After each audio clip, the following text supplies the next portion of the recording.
the word of God. And thank you, sir, for welcoming. Thank you. Yes, Thank you. God bless you. thank you.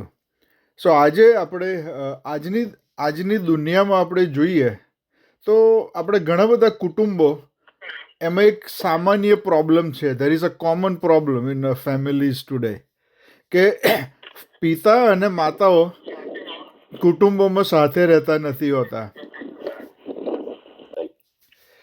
તો આજના દિવસોમાં આપણે જોઈએ તો the families કુટુંબ એ mummy માતા અને પિતા એ સાથે નથી હોતા. અને આ બહુ સામાન્ય બાબત બની ગઈ છે આ દિવસોમાં. ઘણા કુટુંબો એવા છે કે પિતાઓની હાજરી ખૂટતી હોય છે કુટુંબોમાં. અને અબાઉટ 40% બાળકો આ દેશમાં, અમેરિકા દેશમાં આજે લગભગ 40% જે બાયોલોજિકલ ફાધર છે, પિતા, એના વગર એમનો ઉછેર થઈ રહ્યો છે. અને એક બીજો સર્વે છે એના પ્રમાણે આફ્રિકન અમેરિકન કમ્યુનિટી અબાઉટ 72% બાળકો સિંગલ પેરેન્ટ્સમાં જન્મે છે. અને ઘણા કુટુંબોમાં પિતાની ગેરહાજરી જોઈએ છે.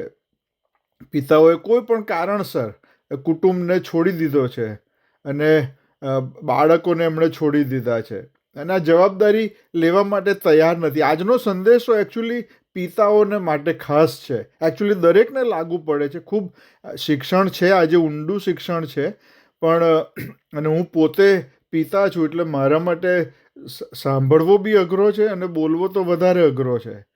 પણ ઈશ્વર આજનું વચન માટે કૃપા આપે.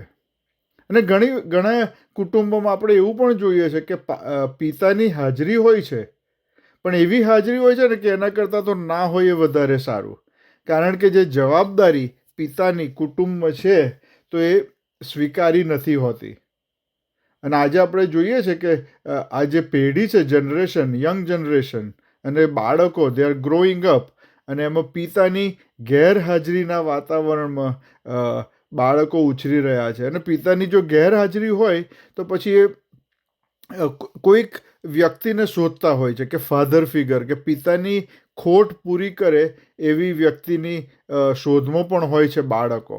અને આમાં બે ફાયદા અને ગેરફાયદા. જો ખરાબ માણસ મળ્યો તો એમને ખરાબ માર્ગે દોરી જાય, અને જો સારો માણસ મળ્યો તો સારા માર્ગે દોરી જાય.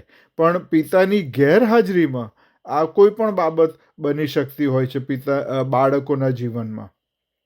અને આપણે જોઈએ છે ગેંગ વાયોલન્સ કેટલો બધો છે, ઘણી બધી ડ્રગ્સ અને ઘણી બધી ખોટી બાબતો કે એમાં ખોટા રવાડે બાળકો ચડી જતા હોય છે. કેમ?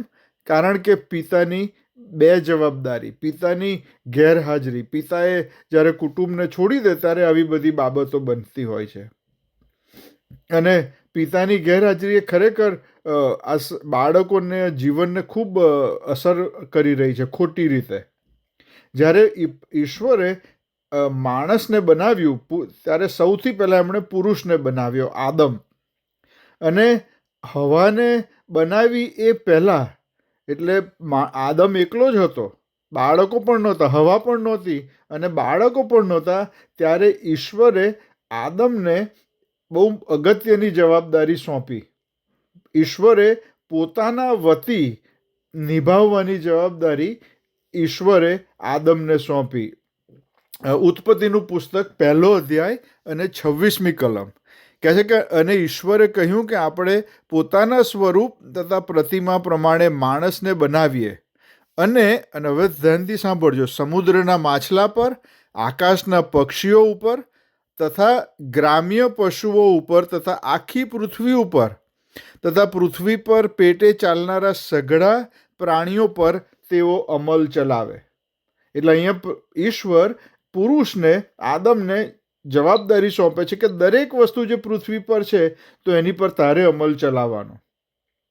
આજે તો પુરુષો પોતાની જવાબદારીથી દૂર જતા રહે છે કે ભાઈ જો એમને કશું ના ગમે તો એ જવાબદારી છોડી દેતા હોય છે, કુટુંબની બાબતમાં હોય કે પછી કોઈ પણ બાબતમાં. અને આપણે જોઈએ છે કે પિતાઓ, પુરુષો પોતાની જવાબદારી જ્યારે છોડે છે ત્યારે એમાં શ્રાપ પણ છે. આ માલાખીનું પુસ્તક 4થો અધ્યાય 4-6 કલમ કહે છે કે મારા સેવક મૂસાનો નિયમ કે જે મેં તેને હોરેબમાં સર્વ ઇઝરાયેલને માટે ફરમાવ્યો, એટલે વિધિઓ તથા આ તમે યાદ રાખો.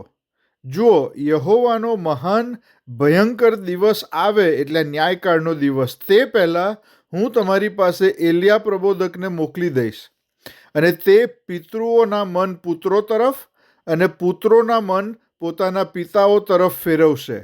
રખેને હું આવીને પૃથ્વીને શાપથી મારું. એટલે ઈશ્વર અહીંયા માલાખી પ્રબોધક દ્વારા ચેતવણી આપે છે કે તમે બધા દૂર જતા રહ્યા છો મારા વચનોથી, પણ હું એલિયા પ્રબોધકને મોકલીશ અને તમને સંદેશો આપશે, અને પિતાઓ અને પુત્રો જે બે વચ્ચેનો સંબંધ એકબીજા તરફ હોવો જોઈએ, એકબીજાથી દૂર વળી ગયા છે, તો એ પાછા ફરે. જો નહીં પાછા ફરે તો હું આવીને પૃથ્વીને શાપથી મારીશ. આ બહુ સ્પષ્ટ રીતે એટલે પિતાઓ અને પુત્રો વિશે અહીંયા વાત કરવામાં આવી છે. જો પિતાઓ પોતાની જવાબદારી ચૂકી જાય છે તો પછી એમાં શ્રાપ પણ છે. અને આજે હું તમને બાઇબલમાંથી એક વાત કે જે આપણે બધા બહુ સારી રીતે જાણીએ છીએ, પિતા અને પુત્ર વચ્ચે, કે પુત્ર એના પિતા પાસે આશીર્વાદ માટે આજીજી કરે છે, પણ એ આજીજી કરવા છતાં પણ એ પુત્રને આશીર્વાદ મળતો નથી. એ વિષય પર આપણે મનન કરીશું અને જોઈએ કે પ્રભુએ મને ને મારા ને તમારા માટે શું સંદેશો છે. આપણે પ્રાર્થના કરીએ. હે મારા સર્વશક્તિમાન ઈશ્વર પિતા, ફરીથી તમારો આભાર માનીએ છીએ આજના દિવસને માટે. અને ઈશ્વર પિતા, તમે તમારા વચન અમારા દરેકને માટે તમે આપ્યું છે. મારા મુખમાંથી ખાલી તમારો જ શબ્દ નીકળે અને અમારા દરેક સાંભળનારનું હૃદય તમારું વચન સ્વીકારવાને માટે અને સમજવાને માટે કૃપા આપો. આમેન. તો આજે આપણે જોઈશું કે ઈસાક, એને બે બાળકો હતા, યાકૂબ અને એસાવ. અને એસાવ એ જ્યારે ઈસાકના છેલ્લા દિવસો હતા, મરવાની નજીકમાં હતો, ત્યારે એસાવ એના પિતા પાસે આશીર્વાદની માગણી કરે છે, એને આજીજી કરે છે. He is begging for his blessing, પણ એસાવને એ આશીર્વાદ મળતો નથી. તો સૌથી પહેલાં તો આશીર્વાદ, એ શબ્દ પર આપણે જોઈએ કે આશીર્વાદ એટલે શું. આ ઉત્પત્તિનું પુસ્તક અને 27મા અધ્યાયની અંદર આ વાત લખવામાં આવી છે. આખો 27મો અધ્યાય આજે જે આપણે જે મનન કરવાના છે, યાકૂબ, એસાવ અને ઈસાક. તો આશીર્વાદ એટલે આ શબ્દ આપણે બહુ બહુ ઇઝીલી, સહેલાઈથી આ શબ્દ વાપરીએ છીએ. ગોડ બ્લેસ યુ, રાઈટ, વારંવાર બહુ સહેલાઈથી કે ગોડ બ્લેસ યુ. હવે આનો જ્યારે એસાવ એના પિતા ઈસાક પાસે જ્યારે આશીર્વાદ માગે છે, ત્યારે એ એટલું બહુ એમ નથી કહેતો કે તમે મને આશીર્વાદ આપો કે તું સદા સુખી રહે, કે એવી પણ આશીર્વાદ અહીંયા બહુ ઊંડાણમાં એનો અર્થ આપણે જોઈશું કે બહુ ઊંડાણમાં એ આશીર્વાદ માગે છે. આશીર્વાદ બહુ ઊંડો શબ્દ છે કે અહીંયા ઈશ્વરે જે કરાર કર્યો છે પિતા અને પુત્ર વચ્ચે, કે જ્યારે પિતા જ્યારે એ વારસો જ્યારે પુત્રને આપે છે, જ્યારે પિતાની ઉંમર થાય છે ને હવે પિતાને ઈશ્વર પાસે જવાનો સમય આવે છે, ત્યારે એ સમયે પોતાનો વારસો, એ કરાર આપણે કહીએ, એ પિતા પુત્રને આશીર્વાદ તરીકે આપે છે.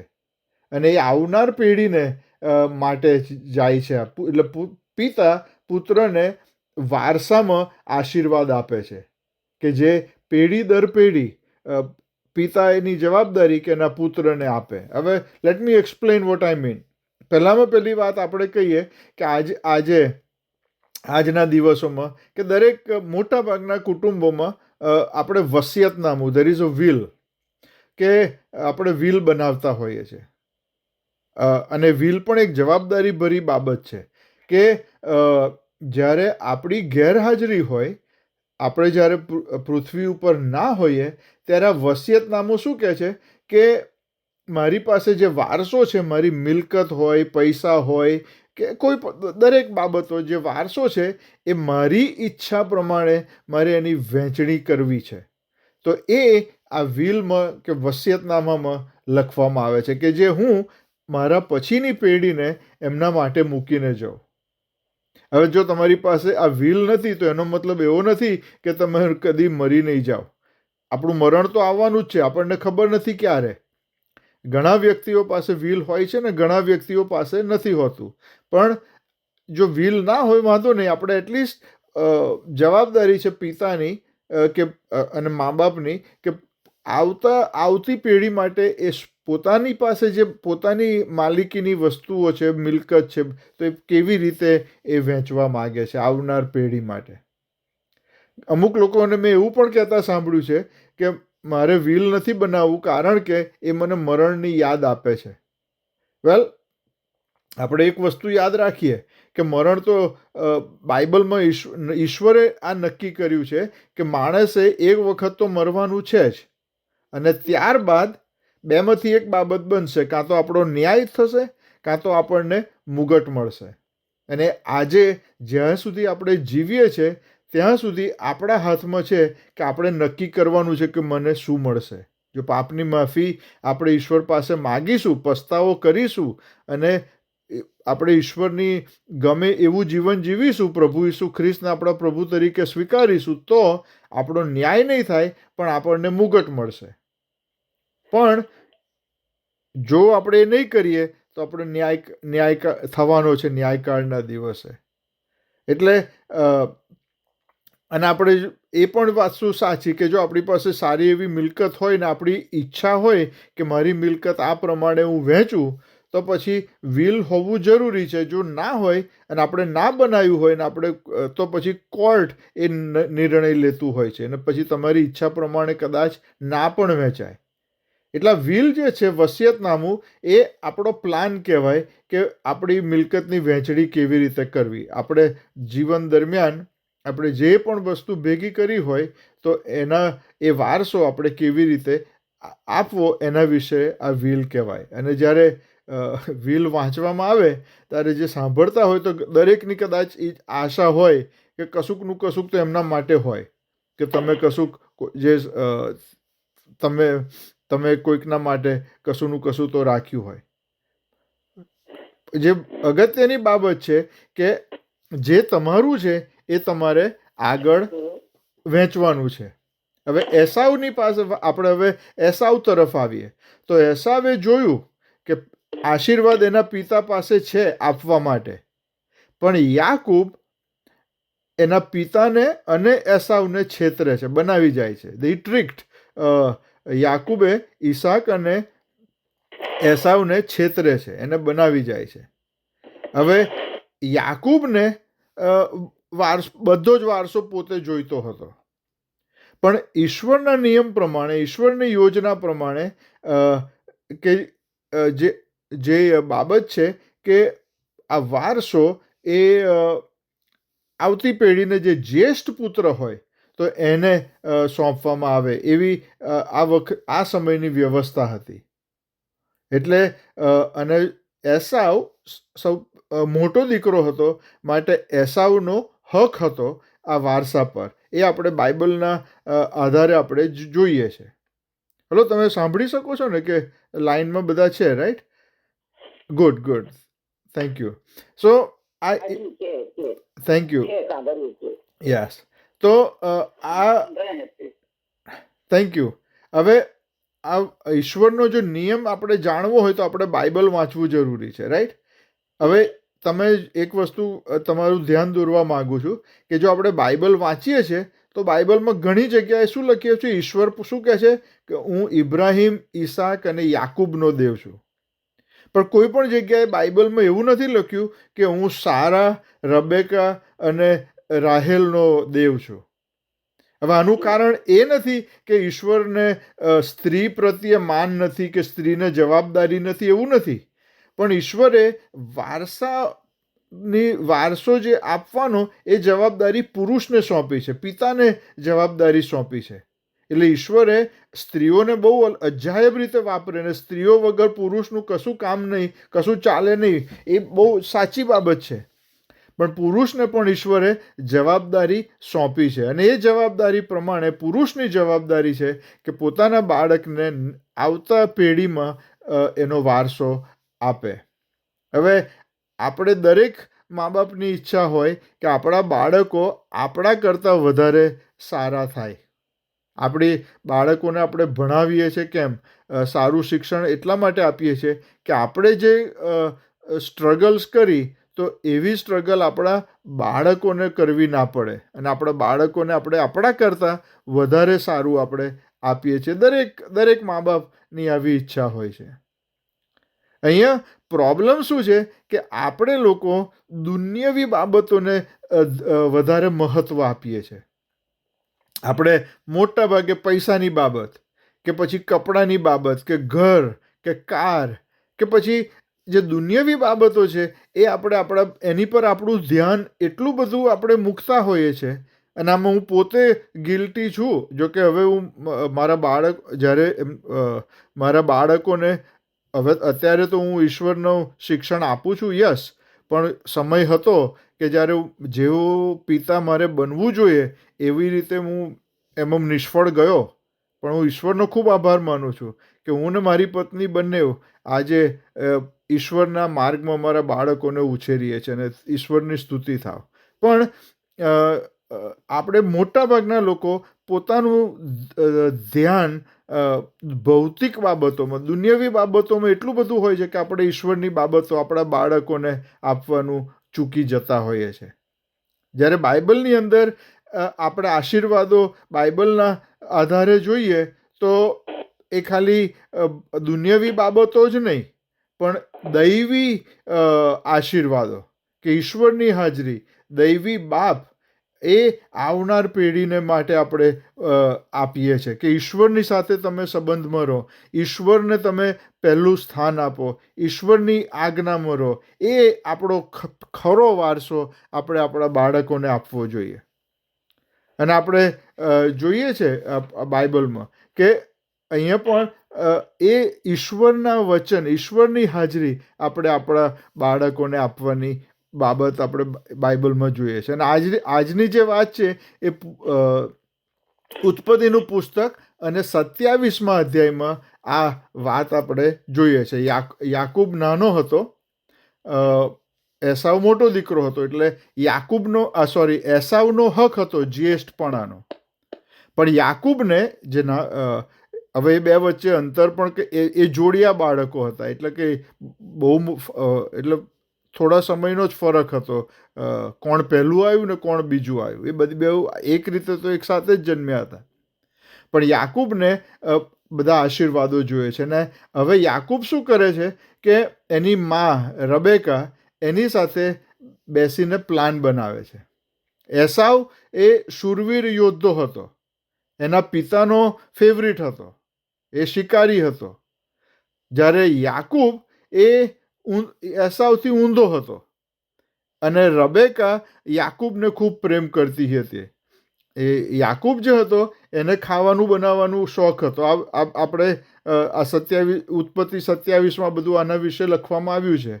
હું અત્યારે નથી વાંચતો બધી કલમો, અમુક કલમો હું બતાવીશ તમને, પણ આમાં હું જે અત્યારે કહી રહ્યો છું એ આધારે કહી રહ્યો છું. અને આ બંને જણાએ, રબેકા અને યાકૂબ, તો એ બંનેએ પ્લાન બનાવ્યો. કેવો પ્લાન બનાવ્યો કે એસાવના ભાગનું જે છે વારસો, જે જ્યેષ્ઠપણું, તો એના જે આશીર્વાદો જે ઈસાક આપવા માગે છે એસાવને, તો એ ચોરી લઈએ એટલે એના પિતાને છેતરીને આપણે યાકૂબને આશીર્વાદ મળે. અને જ્યારે ઈસાક કહે છે કે મારા માટે શિકાર કરીને આવ, ત્યારે એસાવ જાય છે શિકાર કરવા. પણ આ યાકૂબ અને રબેકા એ ઈસાકને છેતરે છે. ઘરમાં જે હતું એમાંથી સરસ જમવાનું બનાવે છે, અને પછી આશીર્વાદ લેવાને માટે યાકૂબ એના પિતા ઈસાક પાસે જાય છે. અને રબેકા કહે છે યાકૂબને કે જો તારે એક જ કામ કરવાનું, આપણા જે આપણી પાસે જે બધા પશુઓ છે એમાંથી એક બકરો લઈ આવો અને પછી હું તારા માટે બનાવીશ, અને પછી તારે તારા ભાઈના કપડાં પહેરવાના, કારણ કે તારા પિતાને દેખાતું નથી, એની આંખો એને એનું શું કહેવાય દ્રષ્ટિ જતી રહી હતી. અને કે એટલે રબેકા યાકૂબને કહે છે કે તારા પિતા જોઈ શકતા નથી બરાબર, બહુ ધૂંધળું જોવે છે, એટલે એમને ખબર નહીં પડે. જો તું તારા ભાઈનો કપડાં પહેરીને જઈશ અને પછી તું તારા પિતાને આપીશ તો તારા પિતા તને આશીર્વાદ આપશે. અને આ પ્રમાણે જેમ રબેકાએ કીધું એ પ્રમાણે યાકૂબ કરે છે. એ લાવે છે બકરી અને પછી એ રબેકા બનાવે છે, અને પછી યાકૂબ એના ભાઈના કપડાં પહેરી અને એના પિતા પાસે જાય છે. પિતા જોઈ શકતા નથી બરાબર, કહે છે કોણ કોણ છે? એટલે યાકૂબ બહુ ધીરેથી બોલે છે કે હું એસાવ છું. જુઠ્ઠું બોલે છે કે તમારો જ્યેષ્ઠ પુત્ર, સૌથી મોટો દીકરો, અને જે તમે મારી પાસે માગ્યું હતું એ લઈને આવ્યો છું. એટલે ઈસાક પછી એને બોલાવે છે. પછી ઈસાક એને અડે છે અને કહે છે કે લાગે છે તો ઈસાવ જેવો, પણ તારો અવાજ યાકૂબ જેવો છે. ઉત્પત્તિ 27 અને 23મી કલમ કહે છે કે તેના હાથ તેના ભાઈ એસાવના સરખા કેશી હતા, વાળવાળા હતા, માટે તેણે ઓળખ્યો નહીં. એટલે ઈસાકે યાકૂબને ઓળખ્યો નહીં, અને ઈસાકે તેને આશીર્વાદ આપ્યો. આ 23મી કલમ કે એને ઓળખ્યો નહીં, પણ એને ઓળખ્યો નહીં એટલે આશીર્વાદ યાકૂબને આપે છે. હવે અત્યારે આપણે અહીંયા એક વસ્તુ પર ધ્યાન રાખીએ કે અહીંયા આશીર્વાદ મેળવવો એ અગત્યનું હતું. યાકૂબને માટે શું અગત્યનું હતું? કે આશીર્વાદ મેળવવો. હવે યાકૂબ આ આશીર્વાદ મેળવવાને માટે એની માતાની સાથે, રબેકાની સાથે, એના પિતાની અને એના ભાઈની વિરુદ્ધ જાય છે, કારણ કે આ આશીર્વાદ બહુ અગત્યનો છે. આશીર્વાદ યાકૂબને જોઈતો હતો. એટલે તો કેવું પોતાના ભવિષ્ય વિશેની વાત છે, એટલે બહુ ગંભીરતાથી આ ભવિષ્ય માટે યાકૂબ કે મને મારું ભવિષ્ય જોઈએ, મને મારા પિતા તરફથી આશીર્વાદ જોઈએ.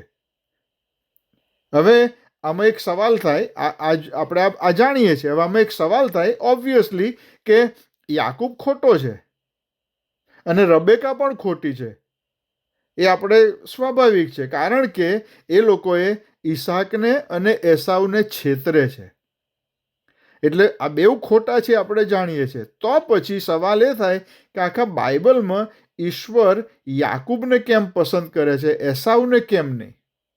આના ઘણા જવાબો કદાચ તમે અલગ અલગ હોઈ શકે, અને કદાચ તમે બધા પણ સાચા હોય, પણ હું જે તમારી આગળ તમને બતાવવા માગું છું એ એવું કે યાકૂબ ભલે ખોટું કરે છે, પણ કેમ ખોટું કરે છે એ જો તમારે જાણવું હોય તો આપણે ઉત્પત્તિનું પુસ્તક 25મા અધ્યાયમાં એનો જવાબ આપણે જોઈએ છે.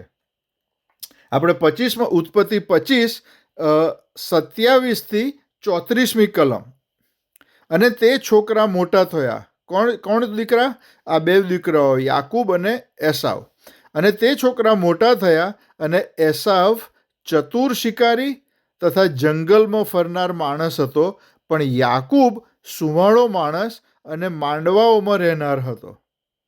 ઈસાક એસાવ ઉપર પ્રેમ કરતો હતો, કેમ કે તે તેનો શિકાર ખાતો હતો, પણ રબકા યાકૂબ પર પ્રેમ કરતી હતી.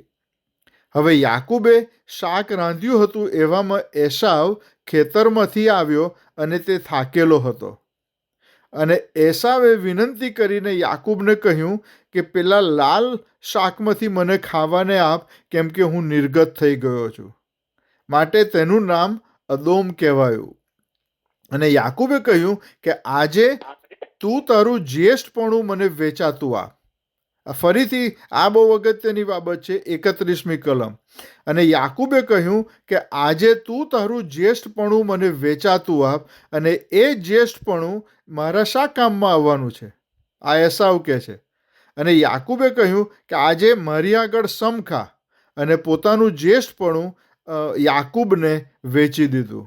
અને યાકૂબે એસાવને રોટલી તથા દાળનું બનાવેલું શાક આપ્યા. તેણે ખાધું તથા પીધું ને ઉઠીને ચાલ્યો ગયો.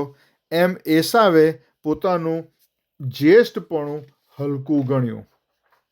અહીંયા આપણે જોઈએ છે કે એસાવ કે જેનું જ્યેષ્ઠપણું એનો હક છે, એનો જન્મસિદ્ધ હક છે, અને ઈશ્વરની નજરમાં આ બહુ મહત્વનો હક ઈશ્વરે આપ્યો છે. તો આ એક ખોરાકને માટે આ એસાવ વેચી દે છે. એટલે બીજા શબ્દોમાં કહીએ તો એસાવને આના જ્યેષ્ઠપણાની કોઈ પડી નથી. ઈશ્વરે આપ્યું છે, બહુ ગંભીર હક છે આ, પણ જે ગંભીરતાથી એસાવે લેવું જોઈએ તો એને હળવાશથી લઈ લે છે કે મારે શા કામનું. એટલે પછી અહીંયા આ એનો જ્યેષ્ઠપણાનો હક આપણે અહીંયા જોઈએ છે. નાનપણમાં નાના હતા ત્યારે ખોરાકના બદલામાં યાકૂબને આ એસાવ એનો જ્યેષ્ઠપણાનો હક વેચી દે છે. અને આપણે અહીંયા ઈસાકને પણ જોઈએ છે કે ઈસાકને એસાવ ગમતો હતો વધારે, રબેકાને યાકૂબ ગમતો હતો. યાકૂબ સુંવાળો હતો. બેઉ વિષય લખવામાં આવ્યું છે. એક શિકારી હતો. અને આપણે હેબ્રુઓના પત્રમાં જુઓ તમે 12મો અધ્યાય અને 16 ને 17મી કલમમાં જોઈએ તો રખેને, હવે આ હેબ્રુઓના પત્રમાં, રખેને કોઈ વ્યભિચારી થાય અથવા એસાવ જેણે એક ભોજનને માટે પોતાનું જ્યેષ્ઠપણું વેચી દીધું તેના જેવો ભ્રષ્ટ થાય. કેમ કે તમે જાણો છો કે ત્યાર પછી જ્યારે તે આશીર્વાદનો વારસો પામવા ઈચ્છતો હતો એસાવ, ત્યારે તે આંસુઓ લાવીને પ્રયત્નો કરતો હતો, તો પણ તેનો સ્વીકાર થયો નહીં, કેમ કે પસ્તાવો કરવાનો પ્રસંગ તેને મળ્યો નહીં. એટલે બીજા શબ્દોમાં કહીએ તો એ વાત સાચી કે ઈસાકને યાકૂબ અને રબેકાએ છેતર્યા. હા, એ વાત સાચી. પણ એના કરતાં પણ વધારે ગંભીર બાબત એ છે કે પહેલાં એસાવે પોતાની મરજીથી જે એનો હક હતો, ઈશ્વર તરફથી મળેલો હક, એણે ગંભીરતાથી લીધો નહીં અને ખોરાકના બદલામાં એણે વેચી દીધો. એટલે એસાવ એ ભવિષ્યનું ધ્યાન એને નહોતું, પણ એ તો આ એક રીતે જોઈએ તો એને કોઈ પડેલી નહોતી, ગંભીરતા નહોતી એને જ્યેષ્ઠપણાના હકની. એને તો શું હતું કે મને અત્યારે જોઈએ છે. એ ભૂખ્યો હતો એ સમયે, મને અત્યારે ખાવાનું જોઈએ છે. અને એને એ ખાવાનું બનાવવા આપણે આળસુ બી કહી શકાય કે અત્યારે મારે નથી બનાવવું, તો ભવિષ્યનું જોઈ લઈશું, પણ અત્યારે તો મને ભૂખ લાગી છે ને અત્યારે મને ખાવાનું જોઈએ છે, તો મને આપ, અને આ જ્યેષ્ઠપણાનો હક તું લઈ લે, મને કોઈ પડેલી નથી. વાલાઓ, આપણે કેટલી વખત આવું કરતા હોય છે. ઈશ્વરને ગંભીરતાથી લેવાના બદલે આપણે પોતાની જરૂરિયાતો પૂરી કરવાને માટે ઈશ્વરે આપણને જે વસ્તુઓ આપી છે, જે આશીર્વાદો આપ્યા છે, એ આપણે કેટલી બધી વખત એને આપણે ગુમાવી દઈએ છીએ, જાણી જોઈને આપી દઈએ છીએ, સો મેની ટાઈમ્સ. અને જો આવું તમે કરતા હોય તો વાલાઓ, આ વચન દ્વારા આ ચેતવણીનો સંદેશો છે કે આપણે ઈશ્વરને ગંભીરતાથી લઈએ. ઈશ્વરે જે આશીર્વાદો આપ્યા છે આપણને, એ આપણે હળવાશથી ના લઈએ. આપણામાં પ્રોબ્લેમ શું છે કે આપણે અત્યારની હાલત વિશે આપણે વિચારતા હોઈએ છીએ. અત્યારે હું ખુશ છું, એટલે ભવિષ્યની મને પડેલી નથી. મને જે જવાબદારી પણ, જ્યારે ઈશ્વર મને આશીર્વાદ આપે છે, જ્યારે ઈશ્વર મને હક આપે છે, તો એની સાથે જવાબદારી પણ આપે છે. પણ મને જવાબદારીમાં કોઈ રસ નથી. મને તો અત્યારે સુખી રહેવું છે. વાલાઓ, ઈશ્વરને આપણે ગંભીરતાથી લઈએ કે આપણે ઈશ્વરના જે આશીર્વાદો આપણે ગુમાવી ના દઈએ. જાણી જોઈને આપણે કોઈ પણ નકામા કારણોસર આપણે ઈશ્વરની આગળ, ઈશ્વરના આશીર્વાદો લોકોની આગળ આપણે જતા કરતા હોઈએ છીએ. ઈશ્વરને આપણે ગંભીરતાથી લઈએ, કારણ કે ઈશ્વરે આપણા માટે નક્કી કર્યું છે કે આપણને દરેકને આશીર્વાદ મળે. ઈશ્વરની યોજના છે, ઈશ્વરની ઈચ્છા છે અને યોજના છે કે આપણે દરેક વ્યક્તિ તારણ પામે અને આપણે દરેક સ્વર્ગમાં જઈએ. પણ અત્યારે આપણે પાપ કરવાનું બહુ સારું લાગે છે. કોઈને આપણે એમ કહીશું કે તમે નર્કમાં જશો, કાયમના અગ્નિમાં જશો કાયમ માટે, એવો વિચાર નહીં કરે. પણ અત્યારે મને અહીંયા સારું લાગે છે ને, પેલું પછી જોયું જશે. જ્યારે આપણે હિબ્રુઓના પત્રમાં જોયું પ્રમાણે કે એસાવને પસ્તાવો કરવાની તક મળી નહીં, તેને પસ્તાવો કરવાનો પ્રસંગ મળ્યો નહીં. વાલાઓ, આપણને ખબર નથી કે આપણો છેલ્લો શ્વાસ ક્યારે લઈશું,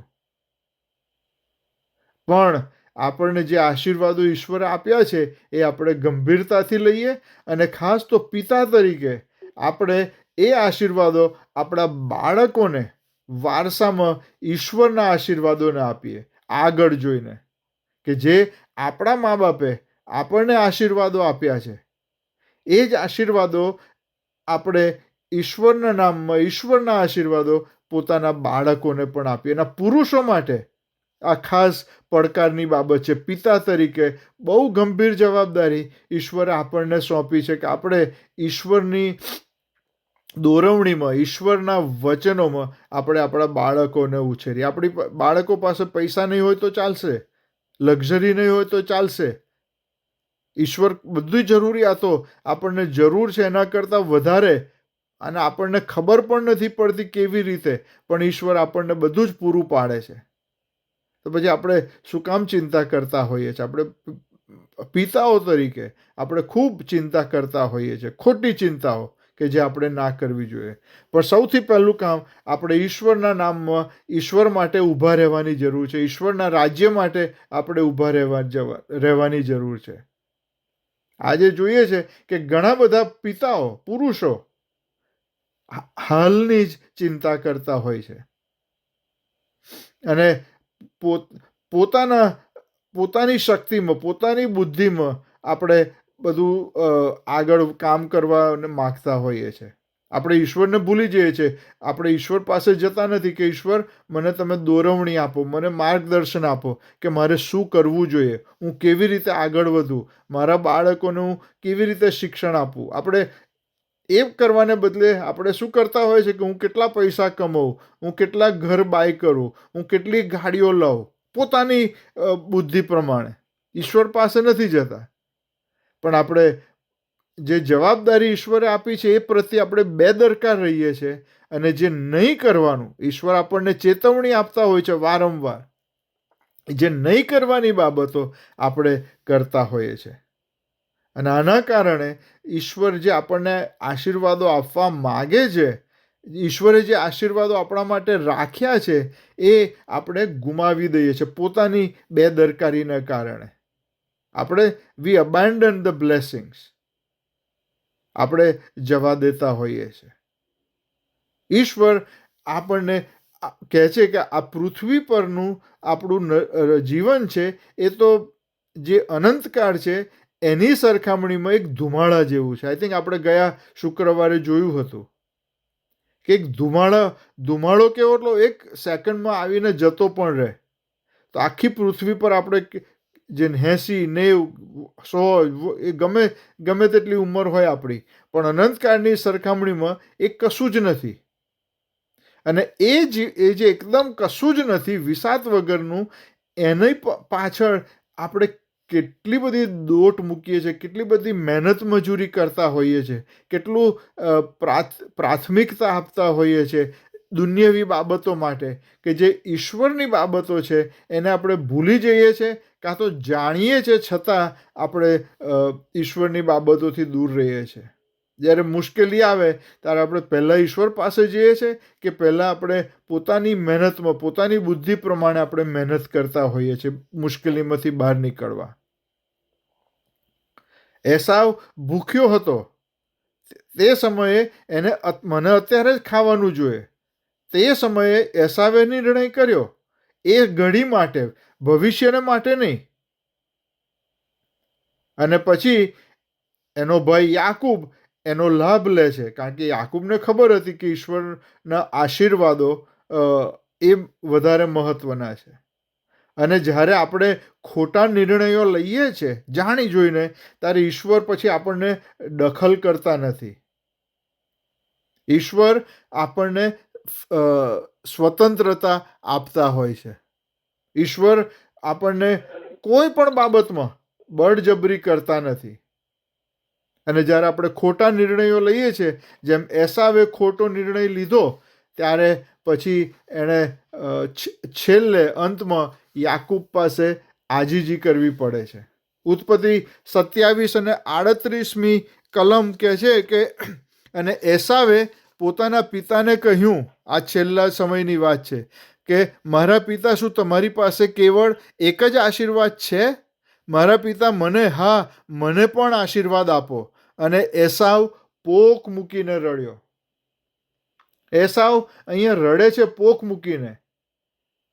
પણ એ કેમ અત્યારે એને પોક મૂકીને રડવું પડે છે? કારણ કે એણે પહેલા ખોટો નિર્ણય લીધો હતો, પોતાની બેદરકારીને કારણે. આજે ઘણા સિંગલ પેરેન્ટ્સ પણ હોય છે અને પોતાના બાળકોને ઉછેરવામાં મુશ્કેલી પડે છે.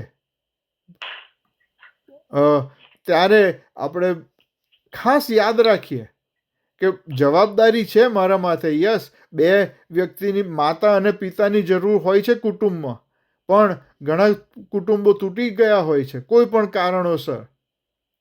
ત્યારે જ્યારે સિંગલ પેરેન્ટ હોય ત્યારે વધારે જવાબદારી આપણા માથા પર આવે છે. ત્યારે આપણે ખોટા બહાના ના કાઢીએ. નો એક્સક્યુઝીસ કે ભાઈ હું એકલો કે હું એકલી કેવી રીતે આટલું બધું હેન્ડલ કરી શકું, અને એના કારણે મારાથી જે મારે કરવું જોઈએ એવું નથી કરી શકતો કે નથી કરી શકતી. વાલાઓ, આપણે ઈશ્વરને જો બધું સોંપીશું તો ઈશ્વર આપણને જરૂર બધી બાબતમાં બધી રીતે મદદ કરશે. પણ સૌથી પહેલાં તો આપણે પોતે મા બાપ તરીકે, પિતા તરીકે ખાસ કે ઈશ્વરને પૂરી રીતે આપણે સોંપાવાની જરૂર છે, આધીન થવાની જરૂર છે. અને એક વસ્તુ એ પણ સાચી છે કે ઘણા મા બાપો બહુ સારું રીતે પોતાના બાળકોને ઉછેરી રહ્યા છે, પ્રભુમાં ઉછેરી રહ્યા છે. માતા અને પિતા, સિંગલ મધર અને સિંગલ ફાધર્સ. ઘણા બધા લોકો એ પણ છે કે માતા અને પિતા બંનેનો જે રોલ હોય એ અદા કરી રહ્યા છે, અને ઈશ્વરની સ્તુતિ થાવ. અહીંયા એસાવ કહે છે કે પિતા, મને આશીર્વાદ આપો. કારણ કે પિતાનું કામ શું? આશીર્વાદ આપવાનું, રાઈટ? પિતાનું કામ કે એને પોતાનો વારસો પોતાના પુત્રને આપે. જ્યેષ્ઠ પુત્રને માટે વારસો ખાસ હોય, અને એ વારસા પ્રમાણે આવતી પેઢી પણ ઈશ્વરનો અનુભવ કરે પૂરી રીતે. પિતા, મને આશીર્વાદ આપો કે હું જે મારે ઈશ્વરે જે મને બનાવવા માગે છે એ હું બનું. એ આપણે આશીર્વાદ આપણા બાળકોને આપવો જોઈએ. હવે અહીંયા જોઈએ કે આશીર્વાદમાં શું હોય. વોટ ઇઝ આશીર્વાદ, રાઈટ? આશીર્વાદમાં શું હોય? 26મી કલમ, ઉત્પત્તિ 27 અને 26મી કલમ. અને તેના પિતા ઈસાકે તેને કહ્યું કે મારા દીકરા, હવે પાસે આવીને મને ચૂમ. એટલે આ યાકૂબને કહે છે અહીંયા. એટલે અહીંયા તમે જુઓ તો આત્મીય સંબંધ, આત્મીય સ્પર્શ. પિતાએ કીધું કે આવ, મને મને ચૂમ. અને પછી શું કહેવાય, ઈસાક પછી આશીર્વાદ આપે છે. 28 અને 29મી કલમ. માટે ઈશ્વર તને આકાશનું ઝાકળ અને પૃથ્વીની રસાળ જગ્યા તથા પુષ્કળ ધાન્ય તથા દ્રાક્ષારસ આપો. લોકો તારી સેવા કરો ને દેશ જાતિઓ તારી આગળ નમો. તારા ભાઈઓનો ધણી થા અને તારી માના દીકરા તારી આગળ નમો. અને હરેક તને શાપ આપે તે શાપિત થાય, ને જે તને આશીર્વાદ આપે તે આશીર્વાદ પામે. આ જે આશીર્વાદ હતો એ ઇબ્રાહિમે ઈસાકને આપ્યો, અને ઈસાક યાકૂબને આપે છે. અને ઇબ્રાહિમ અને ઈશ્વર વચ્ચે કરાર હતો એ પ્રમાણે ઇબ્રાહિમે ઉત્પત્તિ 25મો અધ્યાય ને 5મી કલમ, અને ઇબ્રાહિમે પોતાનું સર્વસ્વ હતું તે ઈસાકને આપ્યું.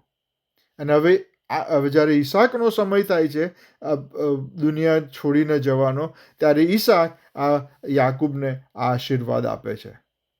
એટલે આશીર્વાદ એ પેઢી દર પેઢી અને ઈશ્વરનું વચન, ઈશ્વરનું નામ, ઈશ્વરનો હાજરી, એ ઈશ્વરનો વારસો આપણે પિતા તરીકે બાળકોને આપવાનો છે.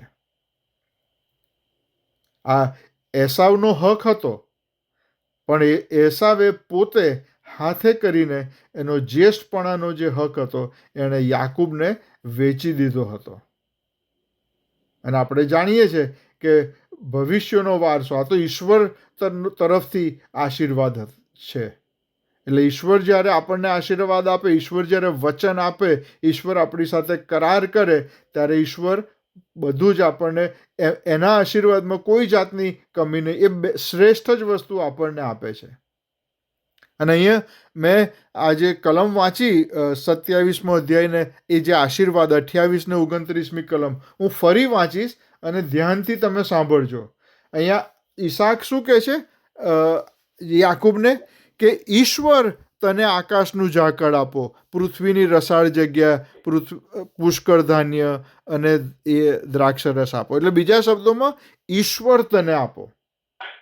એટલે આશીર્વાદ જ્યારે આપે છે ત્યારે ઈસાક એવું નથી કહેતો કે હું તને આ બધું આપું છું, પણ ઈશ્વર તને આ બાબતો જે લખવામાં આવી છે તને આપે. આપણે કેટલી વખત આપણા બાળકોને ઈશ્વરનું નામ આપતા હોઈએ છીએ કે ઈશ્વર તને આપો. આપણે શું કહીએ છીએ કે મારી ઈચ્છા છે કે તું આ કર. જો મારી ઈચ્છા છે કે તમે એન્જિનિયરિંગ ભણો કે ડૉક્ટર ભણો કે ફાઇનાન્સમાં ભણો, કે આપણે જે પણ ઈચ્છા હોય આપણે બાળકોને કહેતા હોઈએ છીએ. મારી ઈચ્છા છે કે તમે લોયર બનો, કે એટલે મારો કહેવાનો મતલબ, અને એમાં કશું ખોટું નથી, પણ આપણે ઈશ્વરનું નામ પહેલું આપવું જોઈએ કે ઈશ્વર તમને સારી બાબતો આપો, ઈશ્વર તમને પોતાની હાજરીનો અનુભવ તમને કરાવો.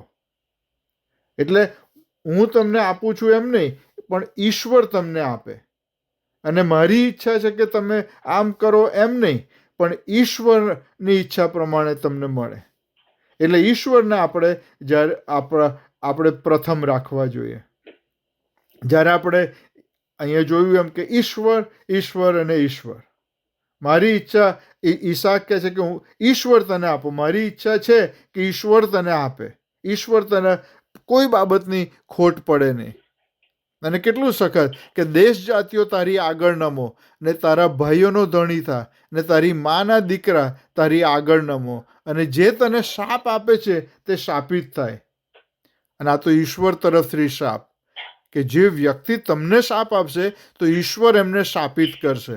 અને એ જ રીતે કે જે તમને આશીર્વાદ આપે છે તો ઈશ્વર પણ તમને આશીર્વાદ આપશે. કેટલો અજાયબ જેવો આશીર્વાદ, કારણ કે એ આશીર્વાદ ઈશ્વર તરફથી આવે છે. આજના દિવસોમાં આપણે જોઈએ છે આશીર્વાદોની અંદર આપણે જેને આશીર્વાદ કહીએ છીએ તો એમાં આપણે શું જોઈએ છે કે ઈશ્વરને આપણે નથી જોતા, ઈશ્વરની આપણે ગેરહાજરી જોઈએ છે. અને આપણે ઈશ્વરને, આપણા બાળકોને જે ઈશ્વર આપવા જોઈએ નથી આપતા.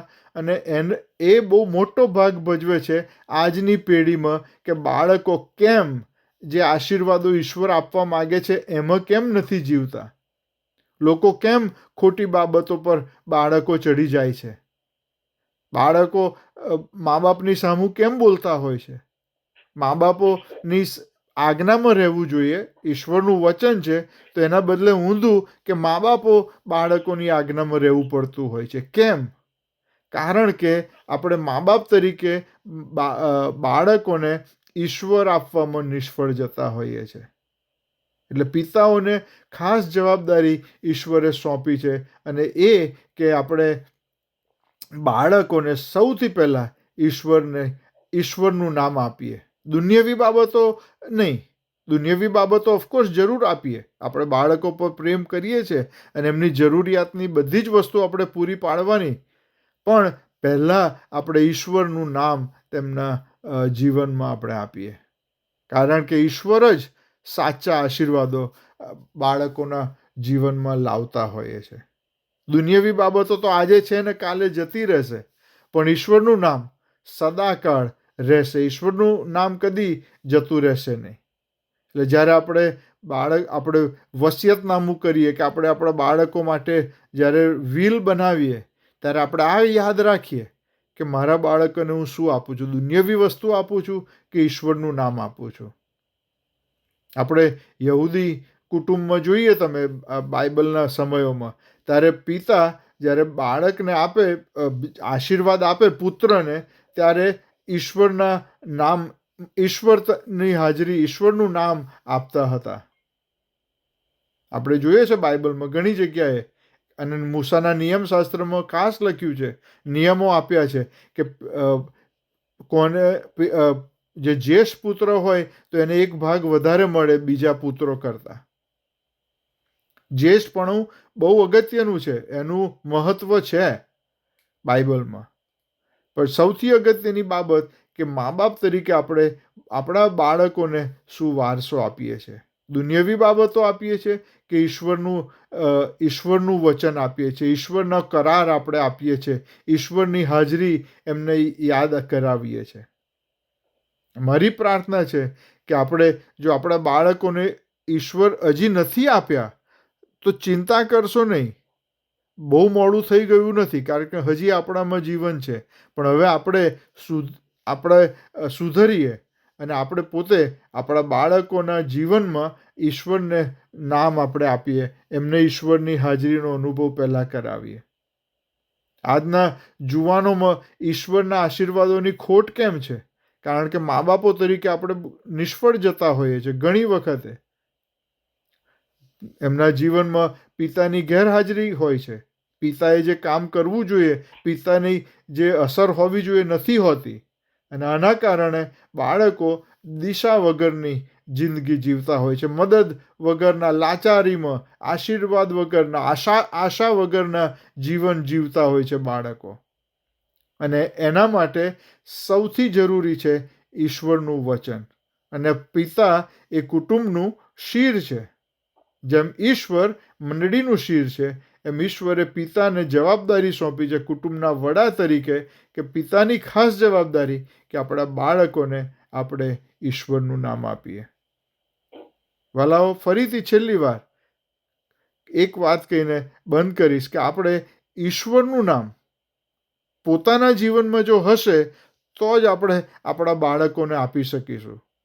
બીજાને કહેવું બહુ સહેલું છે કે ઈશ્વર તરફ ફરો, પણ જો હું પોતે ઈશ્વરથી દૂર જીવન જીવતો હોઉં તો પછી મારા બાળકો મને જોઈને શું કહેશે? એટલે સૌથી પ્રથમ મારે પોતે, જો હું ઈશ્વરમાં નથી તો મારે સૌથી પહેલાં પોતે ઈશ્વરમાં આવવાની જરૂર છે. અને જ્યાં હું ઈશ્વરમાં આવીશ તો પછી હું મારા બાળકોને ઈશ્વર જ આપીશ. અને જો મારા બાળકોને હું ઈશ્વર આપીશ તો જ તેમની પાસે ભવિષ્ય માટે આશા હશે. જો હું એમને ઈશ્વરનું વચન નહીં આપું તો એ નિરાશામાં, આશા વગરની જિંદગી જીવશે. અને સૌથી દુઃખની બાબત કે અનંતકાળમાં એ ક્યાં જશે? વાલાઓ, પિતા તરીકે આપણે આપણી જવાબદારીને ગંભીરતાથી લઈએ. એ જ મારી પ્રાર્થના છે. Amen. Thank you. Amen, amen, amen.